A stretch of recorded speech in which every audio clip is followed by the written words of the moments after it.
I don't have any tattoos. I think that's because my dad scared me into not having. You have a tattoo and you'll find out. That's how you get hepatitis. When I was a kid, you used to be able to look at somebody and you could tell by what their tattoo was and where it was, what kind of person they were. Now it doesn't matter where the tattoo is or what it is. You got these little emo kids with skinny jeans and life is difficult tattooed on their neck. And real tears running down his face. Why are you crying? It hurt. And he joins us now. Put your hands together for Russell Peters. Before we start, Are you cool? You know where we are? Yeah, you showed a 10-year-old clip of me so you could see how much fatter I got. No, do you know which city you're in? Yeah, we're in Melbourne. Yes, I know you got a bit confused in Brisbane. Well, you know what it was? I didn't know where I was. I was on stage in Brisbane, and I said, you know, last time I was in New Zealand, I didn't have the country right. That's the worst part. That always goes down well, mixing up Australia and New Zealand. For some reason, I guess in Brisbane they don't know. They didn't even notice. Nobody went, hey, you're not in New Zealand. He was like, huh. Now, looking at those clips, your dad sounds pretty tough. You know, in your life, teaching you not to get tattoos and that sort of thing. Yeah. What other life lessons did he give you? No tattoos. You know what's funny is I never drank till I was 31 years old. Stop. So the whole time my dad was alive, I never drank. It wasn't like I was trying to hide it. My dad drank every day.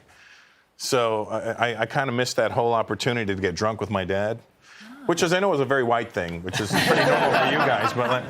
But for me, it was one of those opportunities missed, you know? But I think he did it on purpose because he would make me pour him his drink. Since I was a kid, and I'd smell it, he goes, taste it. And I would taste scotch. I'm like, and then, so it made me never want to drink it. So have you taken that into your parenting? I know you've got a son. You give him He's 4. No, even I know that's too early. My son is half Mexican. I'm going to try tequila with him. So do you hear, you know, like when you're a parent, you yell at your kids or you say something to them and you think, oh, my goodness, I think that's my mum. I can hear her voice. Do you have that moment where you think, I'm just my dad? Yeah, there's all those moments. It's not with the kids. It's like in the house. It's hey, who left that light on in there? There's nobody in that room and the TV's burning. Because you know, in your brain goes, the TV's only got a certain amount of views you can watch. I don't know, for some reason, it's going to burn out. Russell, you're touring your latest show, and you're having some shots at millennials in this show. I'm a millennial. And Gen Z. And Gen Z. Both of you. What have we done wrong? Well, what have you done wrong? What have you done right? Oh, come on. Well, here's my problem is that my generation did everything, laid it all out for you, and then you guys came along and took credit. Yeah. Like, so this internet, let us fix it for you. I'm like, hold on a second, kid. This didn't exist before you. I tell you, we should pay some credit, you think? We just want a little, hey, thanks for that. Now we're going to take over. But they're trying to erase it so that, like, we didn't exist. So it's like, look what we did, guys. Yeah. We'll have a nice nursing home for you in the metaverse.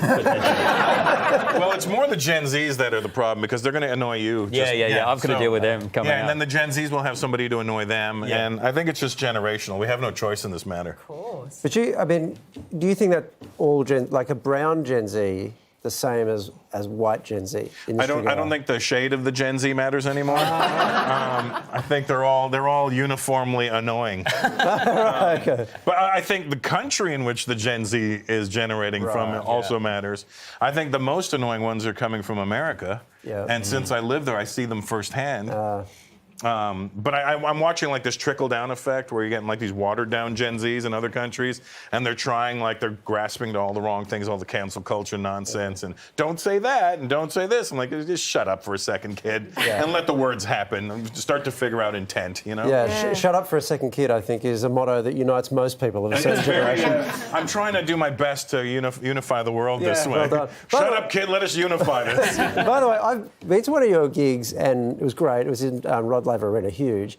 But it is, by percentage, the most brown audience I've been in for a stand-up comedy thing. Well, I'm sure you've been to a family wedding or something. Yeah. Exactly. And that's that kind of joke that brings them there, right? But are they a different audience? Do you think you got the best audience in that way? I think I definitely have the most the most mixed audience as far as cross-section goes.